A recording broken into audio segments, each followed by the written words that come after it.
नमस्कार, मैं हूं शीनम शर्मा। एलपीजी, आधार कार्ड से जीएसटी तक आज से लागू हो रहे हैं 7 बड़े नियम, जिनके बारे में आपको जानना बहुत जरूरी है। आपके मंथली बजट पर भी इसका असर पड़ेगा। आखिर क्या ये नियम है, मैं आपको बताने जा रही हूं। इस वीडियो में विस्तार से आपको बताऊंगी। 1 नवंबर से कई वित्तीय नियमों में बदलाव होने जा रहा है। एलपीजी सिलेंडर प्राइस से लेकर आधार कार्ड, जीएसटी दरों में भी बदलाव लागू होगा। आइए जानते हैं कौन कौन से ये बदलाव हैं। सबसे पहले तो ये जान लीजिए कि हर महीने की तरह नवंबर में कई वित्तीय बदलाव होने जा रहे हैं इस बार, और ये सीधा आपके मंथली बजट पर असर करेंगे, प्रभावित करेंगे आपके बजट को। नवंबर महीने के दौरान एलपीजी से लेकर आधार कार्ड तक के नियम बदल रहे हैं। इसके अलावा जीएसटी स्लैब, कार्ड और शुल्क, ये सब चीजें बदल रही हैं। नवंबर से लागू होंगे ये शुल्क। सबसे पहले तो एलपीजी सस्ता हो गया है। जी हां, जानकारी के मुताबिक आज से 19 किलो वाले एलपीजी के सिलेंडर के दाम में बदलाव हुआ है। कॉमर्शियल सिलेंडर के दाम 5 रुपए कम हुए हैं। 19 किलोग्राम वाले कॉमर्शियल एलपीजी सिलेंडर की कीमत दिल्ली में 1590 रुपए हो चुकी है। हालांकि रसोई गैस सिलेंडर के दामों में किसी भी तरह का कोई बदलाव नहीं किया गया है।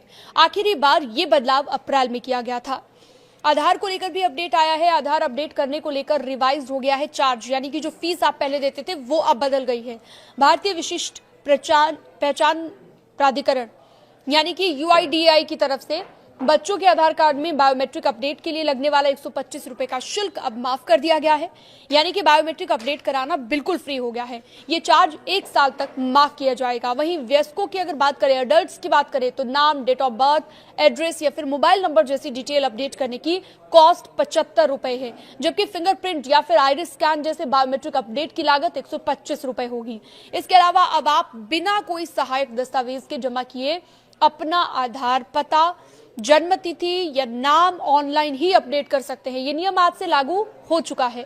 बैंक नॉमिनेशन का नया नियम 1 नवंबर से बैंक ग्राहकों के लिए एक खाते हो, लॉकर हो, सुरक्षित चीजों के लिए अधिकतम 4 लोगों को नामांकित करने की अनुमति इसमें मिलेगी।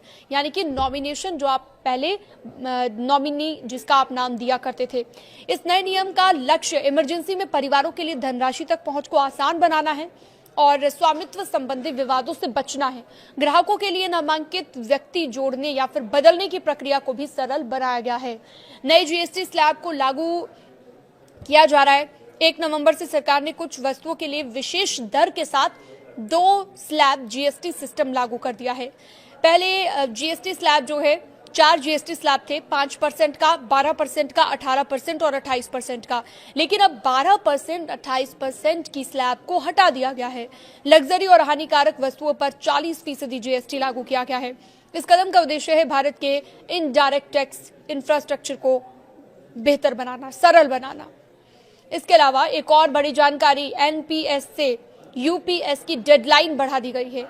यानी कि एनपीएस राष्ट्रीय पेंशन प्रणाली, इससे अब यूपीएस में शिफ्ट होने के इच्छुक केंद्रीय सरकारी कर्मचारियों के पास ये प्रक्रिया पूरी करने के लिए 30 नवंबर तक का वक्त दे दिया गया है।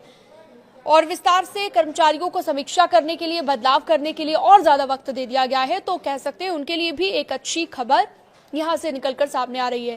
पेंशनर्स द्वारा लाइफ सर्टिफिकेट देना, सभी रिटायर्ड केंद्रीय और राज्य सरकार के कर्मचारियों को नवंबर के अंत तक अपना सालाना जीवन प्रमाण पत्र जमा कराना होगा। तो ये भी एक फायदा मिलने जा रहा है, लेकिन इसकी समय सीमा निर्धारित कर दी गई है।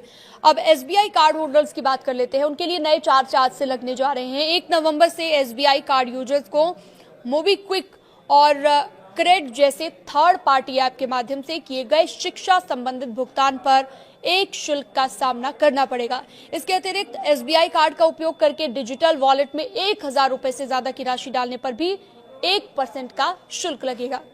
इस खबर से जुड़ी हुई अन्य जानकारियों के लिए आप हमारे साथ जुड़ सकते हैं। अन्य खबरों के लिए आप हमारे साथ बने रह सकते हैं। न्यूज़ 18 के डिजिटल प्लेटफॉर्म को आप सब्सक्राइब भी कर सकते हैं।